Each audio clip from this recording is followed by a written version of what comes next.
వీడియోలో ఈజీగా bread omelette ఎలా ప్రిపేర్ చేసుకోవాలో చూపించేస్తారండి.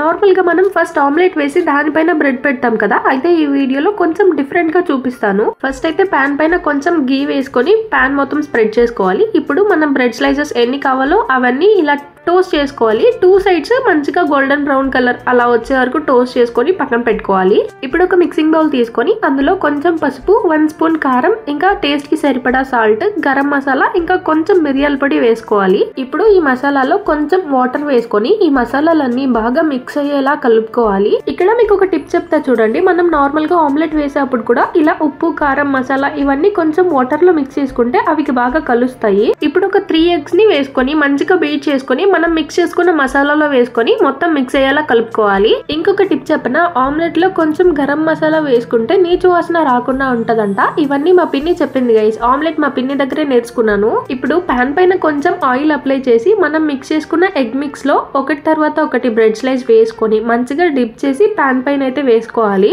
పైనుంచి కొంచెం ఆయిల్ వేసుకొని 2 సైడ్స్ మంచి కలర్ వచ్చేంత వరకు టోస్ట్ చేసుకుని సర్వ్ చేసుకుంటే బ్రెడ్ ఆమ్లెట్ అయితే రెడీ. నేనైతే టమాటో సాస్ ఇంకా గ్రీన్ చిల్లీ సాస్ తో సర్వ్ చేసుకున్నాను. టేస్ట్ అయితే చాలా బాగుంది. ఈవినింగ్ టైం కి మంచి స్నాక్ ఐటమ్ అనే చెప్పొచ్చు. మీరు కూడా ట్రై చేసేయండి.